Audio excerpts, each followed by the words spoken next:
This is not a survival shelter.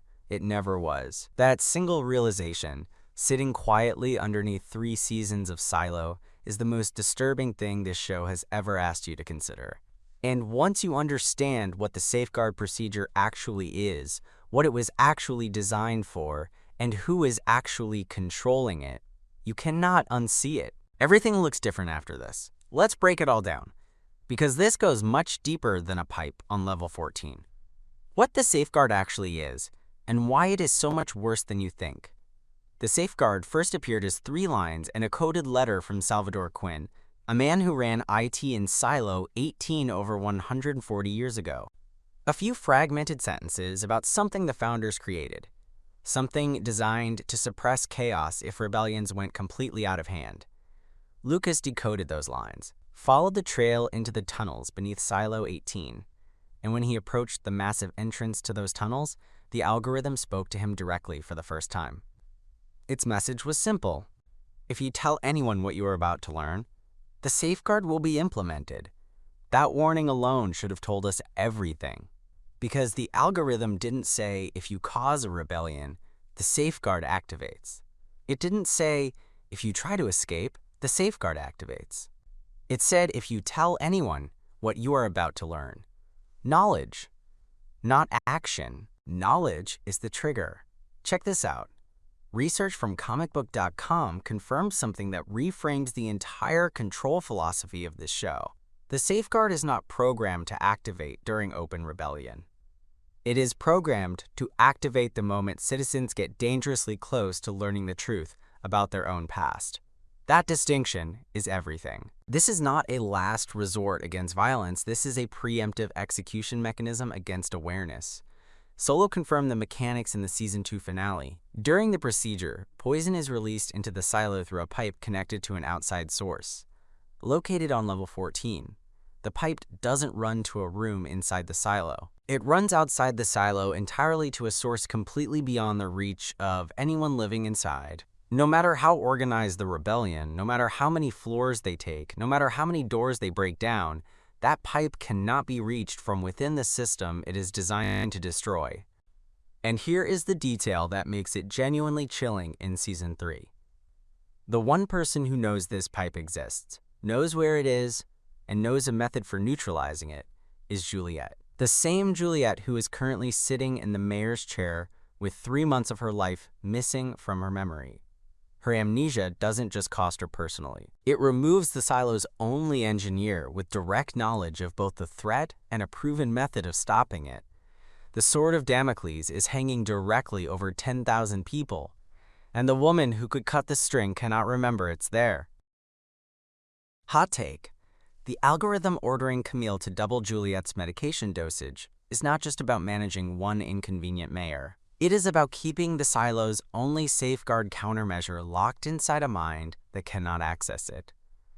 Juliette remembering is not just a personal victory. It is a matter of 10,000 lives. Do you think Juliette pieces together the safeguard threat before or after the memory drug reaches the water supply? Because the timing of those 2 events colliding is going to determine everything about how this season ends.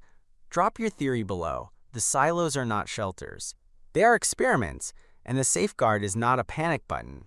Now here is where everything you thought you understood about the Silo universe gets completely reframed. For 2 full seasons, the dominant assumption has been this. The founders built the silos as survival bunkers. Humanity facing extinction found a way underground. The safeguard exists because rebellious populations are dangerous to a fragile survival project. It is an extreme measure, a last resort. A panic button for when things get completely out of control. That assumption is wrong. Research from Memoria.film surfaced the theory that has been quietly building since the Season 3 premiere, and it is the most significant reframe this show has ever offered. The founders didn't fear rebellion. They expected it. They built the expectation of rebellion into the design of the entire system. Think about it through a completely different lens. Stop viewing the silos as survival bunkers. Start viewing them as active, controlled scientific experiments. In a laboratory setting, when a test subject learns they are inside an experiment, they are considered contaminated. The data from that subject is no longer clean. The experiment cannot continue. The contaminated subject must be removed from the study. That is exactly what the safeguard does. It doesn't punish rebellion, it terminates a contaminated experiment. And this realization explains something the show has been doing that confused a lot of people. Why isn't Juliette executed when she gets too close to the truth? Why isn't Charlotte simply killed after her memory of the Iran mission becomes inconvenient? Why does the algorithm spend resources suppressing memories rather than eliminating the people who hold them? Because dead test subjects don't generate data. Medicated test subjects do. The founders are not trying to protect the silos from dangerous people. They are preserving the integrity of an ongoing experiment by removing the dangerous information from the people who have it. The safeguard is not activated when someone causes a rebellion. It is activated when the experiment can no longer be salvaged, when too many people know too much from medication and memory suppression to contain the contamination. In my opinion, this single reframe is the most disturbing thing Silo has ever done, because it means every person who has ever lived and died inside those walls was never a survivor. They were always a test subject, and the experiment they were part of was never designed to save all of them. Check this out. Camille herself knows about the safeguard. She knows about the pipe on level 14 and the gas that flows through it. And research from Ready Steady Cut confirms something that makes her character far more complicated than a straightforward villain. She is a mother. To her, wiping one woman's memory is a small price to pay to keep her son breathing. She is not suppressing Juliette's memories out of ideological commitment to the founders' vision. She is doing it because she understands the alternative, and the alternative kills her child along with everyone else. That is not a villain's motivation. That is a parent's terror dressed in institutional clothing. And Bernard's glowing key, the one that made him disappear behind closed doors whenever something went wrong inside the silo, was almost certainly a warning signal. The algorithm alerting its agent that the safeguard threshold was approaching, that those two lines on the graph were getting dangerously close. Bernard was not running the silo. He was managing the conditions that kept the experiment from being terminated. And when he learned what the safeguard actually was, it broke him. Because he finally understood that every sacrifice he had ever made was not in service of preserving humanity. It was in service of preserving the data. 51 silos, 1 control room, and the question that changes everything. Now let's talk about the detail Bernard dropped that most people have not fully processed yet. The founders created 51 silos. Not 50. 51. Every official number, every piece of information the silo population has ever been given points to 50 silos. 50 arcs. 50 chances for humanity to survive underground and eventually repopulate the world. But Bernard said 51. And that additional silo is the key to understanding who is actually controlling this entire system. Here is what another research confirmed.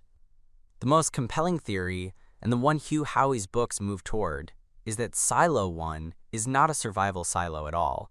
It is a management facility. The people inside Silo 1 are not living under the same conditions as everyone in Silos 2 through 50. They are operating in rotation, sleeping in cryogenic stasis and waking in shifts to monitor and manage the populations below. They have access to the algorithm. They see the graphs. They watch the lines.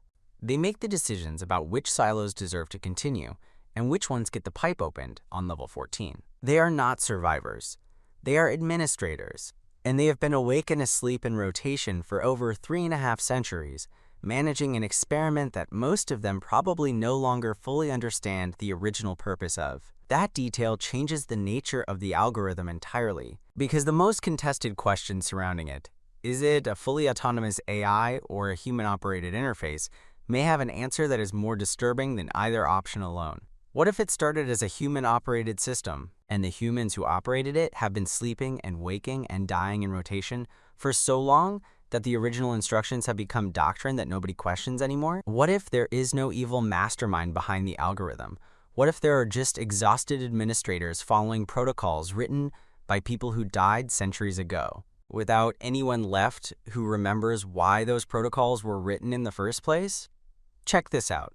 The algorithm choosing Camille as its new agent over Robert Sims is the most revealing thing the show has done with this question. Sims had positioned himself perfectly. He was Bernard's official shadow. He played the game according to every rule. He expected the appointment. The algorithm bypassed him completely and chose his wife instead. That is not a data-driven decision. That is a judgment call. The algorithm assessed two people based on observed behavior over an extended period and chose the one it believed would be more effective. That level of social intelligence suggests either a genuinely sophisticated artificial general intelligence or a very human hand behind the curtain making a very human calculation. And either answer is deeply unsettling in a completely different way. If it is pure AI, then the experiment is being managed by a system that has been running autonomously for over 3 centuries without meaningful human oversight. It has accumulated 352 years of data. It has performed 6 full population resets across the network. It has selected, managed, and discarded human beings with the cold precision of a system that has never once questioned its own purpose. If there are humans behind it, then somewhere, in a facility most people inside these silos don't know exists, people are sitting in a room watching everything. Watching Juliette spit out her pills. Watching Camille double the dosage. Watching the outsiders hang signs from bridges. Watching 10,000 people live and love and grieve and rebel inside walls they built for them. And choosing, every single day, whether today is the day they open the pipe. This is the question that sits underneath every single episode of Silo Season 3. Not whether Juliette recovers her memories. Not whether the outsiders find Lucas. Not whether the water supply gets contaminated before anyone notices. The question is who is actually watching, and whether whatever is watching still remembers why any of this was supposed to matter. Here's where all of this leaves us heading deeper into Season 3. The safeguard is real. It is on level 14. It connects to an external source no one inside the silo can reach. It is triggered by knowledge rather than action. And the only person who knows both the threat and a method of neutralizing it cannot currently remember either. The silos are experiments, not shelters. The safeguard is not a panic button. It is a termination protocol for contaminated test subjects who have learned too much to be medicated back into compliance. And somewhere, in a 51st silo that nobody inside Silo 18 knows exists, something or someone is watching every single moment of this unfold. With 352 years of data and the absolute authority to end it, the experiment is failing. The algorithm can double the drugs all it wants, but it cannot permanently erase human instinct. And Juliette Nichols, even without her memories, even drugged and managed and carefully contained inside the mayor's office, is already pushing back. So here is my question for you. Now that you know what the silos actually are, do you think any of the people who built them believed they were doing something evil? Or did they convince themselves it was the only way to save what was left of humanity? Because I think the answer to that question is the most important thing this show is building toward. Drop it in the comments. See you next Friday.